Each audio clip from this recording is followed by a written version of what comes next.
this is the water we drink. There's a lot of frog inside, toads, any germs you can find inside here. With the help of a microscope, you can see the disease we have inside. And we thought that if we introduce shell into this community, that will change all this water, but it still remains the same.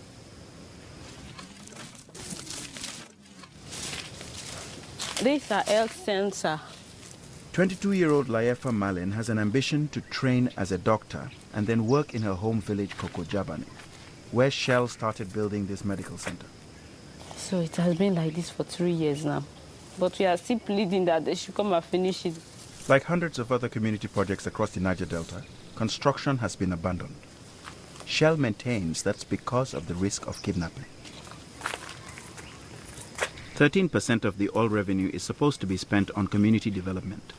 But the local people's share is almost all lost to the corrupt political system. So despite being in the most profitable oil region in West Africa, Layefa's village has no health service, no secondary school, no electricity, and no drinking water. I think in 2004, a lot of people died. A lot.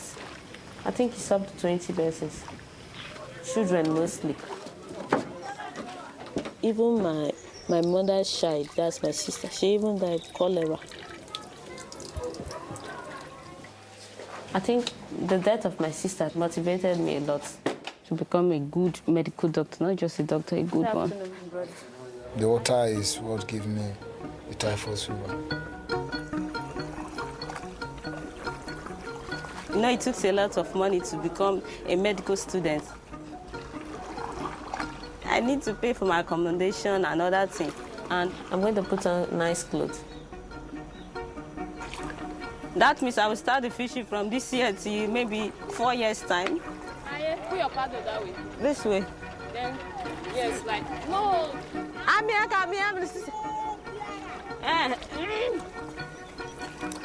The fishing is not good because of the oil spill. They're killing most of the fish.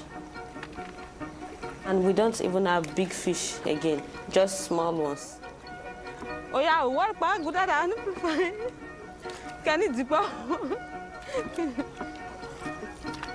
Sometimes the oil will be all over the fish. So you have to wash the fish, maybe with Omo.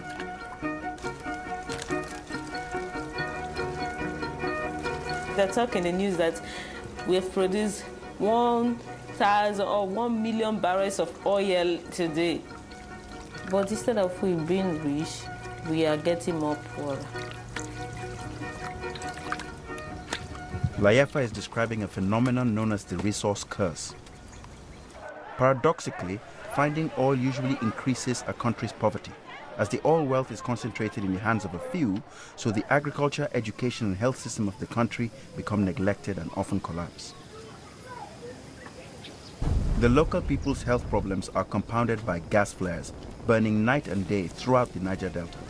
Asthma, bronchitis, skin diseases, and cancer have all been linked. That gas is found alongside oil, but as it's dangerous to transport, it can't easily be sold to overseas markets. It could be used for cooking and heating within Nigeria, but building the infrastructure is expensive, so the oil companies just burn it off. The flares emit about 70 million tons of carbon dioxide every year, more than the annual emissions from 10 million British homes. Because they have money and they are strong companies, they just do whatever they like. Here, Layefa is going to a nearby village, Odiama, that was massacred by the government. The village was involved in a dispute about ownership of a piece of land on which Shell planned to drill for oil.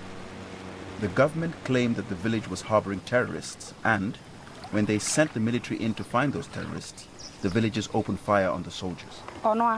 Layefa has gone to hear the villagers' side of the story from Omiaka Weked. 14 speedboats was coming, filled with military men. Then we saw 4 gunboats. The next thing, yeah, boom, house is burning. So we said, hey, let's run. The whole highland is shaking. There was a building here. they come and burned it down. So the one that managed to escape ran down into the forest, and most of, even 2 kids, we had died there. 2 kids. So you stayed? I stayed 2 weeks in this forest, yes. No food? No food, You no didn't nothing. taste anything? Plucking leaves. But right in the bush, you can imagine what will happen to water there. We drank those water, and so many children died. By then, I was pregnant. So when I delivered this baby, because of the dirty water we drank, and when I gave birth to him, he was stooling and vomiting. Then I lose him.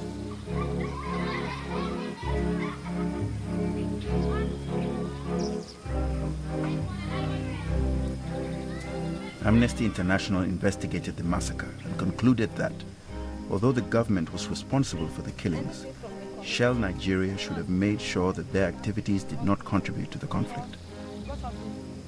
Those ones that stayed, they gathered them up, beat them up, raped some of our girls. This was my grandfather's compound. He was living with his family. They burned down his compound, killed him.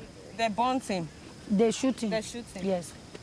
Those little children that was lying in our houses, they burned them off. Even the old men and women, the ones that are blind, they burned them off.